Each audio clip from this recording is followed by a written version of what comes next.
আসসালামু আলাইকুম রহমতুল্লাহি ওয়া বারাকাতুহু। আলহামদুলিল্লাহ ওয়াসসালাতু ওয়াসসালামু আলা রাসূলিল্লাহ ওয়া আলা আলিহি ওয়া সাহবিহি ওয়া মাওয়ালা, আম্মা বা'দ। সম্মানিত দর্শক শ্রোতা, দুটি স্বভাব, দুটি চরিত্র বা আমল, এটা আমাদের সব সময়ের সম্বল। এবং আশ্চর্যের বিষয় হলো, রমজানে কিন্তু এই দুইটাকেই প্রধান ধরে আমরা সাধনা করেছিলাম। কেননা সিয়াম সাধনার উদ্দেশ্য আল্লাহ রাব্বুল আলামিন বলেছিলেন লাআল্লাকুম তাত্তাকুন, এবং এই সিয়ামকে হাদিসে বলা হয়েছে নিসফুস সবর। এবং আরেক আয়াতে আল্লাহ যে বলছিলেন ইস্তাইনু বিসবরি ওয়াস সালাহ, এখানে সবরের অর্থ বলা হয়েছিল, সবর দিয়েই হলো সিয়াম বোঝানো হয়েছে।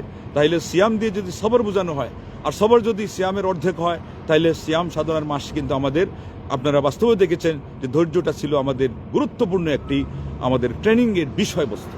এই কথাটা আল্লাহ রাব্বুল আলামিন সূরা ইউসুফের 90 নম্বর আয়াতে আমাদেরকে বলে দিয়ে আমাদেরকে একটা টাইটেলও দিয়েছেন যে এই দুই স্বভাব যদি আমরা সব সময় ধরে রাখতে পারি, আমরা কি টাইটেল পেলাম আর এর মাধ্যমে আল্লাহ রাব্বুল আলামিন আমাদেরকে কি পুরস্কার দিলেন, এই কথাটাই বলেছেন সূরা ইউসুফের 90 সিরিয়ালের আয়াতে, যে ইন্নাহু মাইয়াত্তাকি ওয়া ইয়াসবির ফাইন্নাল্লাহ লা ইউযিউ আজরাল মুহসিনিন। অবশ্যই যে ব্যক্তি আল্লাহকে ভয় করে চলে এবং যে ব্যক্তি ধৈর্য ধারণ করে, আল্লাহ রাব্বুল আলামিন মুহসিনদের প্রতিদান বৃথা যেতে দেন না। তাহলে আমাদেরকে টাইটেল দিলেন আমরা মুহসিন কিসের মাধ্যমে? তাকওয়ার মাধ্যমে আর ধৈর্যের মাধ্যমে। আর পুরস্কার কি ঘোষণা করলেন? যে আমাদের প্রতিদান কশ্চিন কালো মার যাবে না, কেউ সেটাকে নষ্ট করতে পারবে না, নস্যাৎ করা তো দূরের কথা, বরং মহান রব্বুল আলামিন সেটাকে সংরক্ষিত করে রাখবেন। আলহামদুলিল্লাহ। অতএব রমজান চলে গেল, এক মাসের চেয়ে একটু বেশি যাচ্ছে, এরপরেও কিন্তু আমাদেরকে তাকওয়া থেকে, ধৈর্য থেকে দূরে সরে গেলে কিন্তু হবে না। তখন কিন্তু আমরা আর ওই তারাবির পরিবর্তে তাহাজ্জুদ, শেষ রাতে আবার একা পড়া, এটা পারবো না। ঠিক তদ্রুপ ধৈর্য ধারণ করতে গিয়ে সেখানে হালাল থেকে বিরত থাকছিলেন, এখন কিন্তু হারাম থেকে ধৈর্য ধরতে হবে পুরা এই বৎসরের জন্য। এটা আরো কঠিন, এটা কিন্তু সম্ভব হবে না। আর এই জন্যই আসলে এই দুইটা গুণের কথা মহান রব্বুল আলামিন যে কিভাবে একা আয়াতে এক জায়গায় জমায়েত করলেন, এটা চিন্তা করলে আপনি বুঝতে পারেন যে তাকওয়ার সাথে ধৈর্যের সম্পর্ক কি পরিমাণ। আল্লাহর নির্দেশ মানা, আল্লাহর নিষিদ্ধ জিনিস থেকে বাঁচা, ধৈর্য ছাড়া উপায় নাই।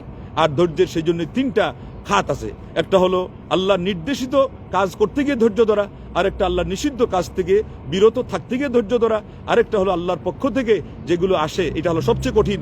আপনার আমার হাতের নাগালের বাহিরে, কখন অসুখ বিসুখ আসলো, কখন বালা মুসিবত আসলো, কখন আপনার অর্থের আর্থিক কোনো ঘাটতি আসলো, কখন মান ইজ্জতের উপরে আঘাত আসলো, এর উপর ধৈর্য ধরা এটা কিন্তু অনেক কঠিন, একটার চেয়ে আরেকটা কঠিন। তো এমত অবস্থায় এই ত্রিবিধ বিষয়ে যদি ধৈর্য ধারণ না করা যায়, তাইলে কিন্তু এটা ধৈর্য হিসাবে আল্লাহর কাছে পরিগণিত হয় না, এবং এটা না করতে পারলে মানুষ মুত্তাকিও হতে পারে না। অতএব আসুন, আজকে শুক্রবার দিনের এই গুধূলি লগনে প্রায় কাছে আসতেছে সময়, পড়ন্ত বিকেলের দিকে আপনাদের কাছে আহ্বান রাখলাম যে তাকওয়া এবং ধৈর্য এটা যেন আমাদের সদা সর্বদা সাথে থাকে। এই দুই সম্বল নিয়েই যদি আমরা দুনিয়াতে ঠিকমতো চলতে পারি, তাহলে আমাদের পরকালের সামান প্রস্তুত করা সম্ভব হবে। আমরা কবরে আমাদের সেই যা কিছু পাথেও নিয়ে যাওয়ার কথা, রসদ পাতি নিয়ে যাওয়া সম্ভব হবে। মহান রব্বুল আলামিনের আসমা হোসেনা ওসিলা দিয়ে দোয়া করছি, আল্লাহ যেন আমাদেরকে তাওহীদে আকীদা ভিত্তিক, সুন্নতে আমল ভিত্তিক ধৈর্য এবং তাকওয়া এর উপরে চলার তৌফিক দান করেন। দুনিয়া আখিরাতে আল্লাহ আমাদেরকে কামিয়াব করেন। জীবিত যারা আছে আমাদেরকে ঈমান এবং ইসলামের উপর অটল রাখেন। যারা মারা গেছেন তাদের কবরকে আল্লাহ বেহেশতের বাগানে পরিণত করেন। আমিন ওয়া আখিরু দাওয়ানা।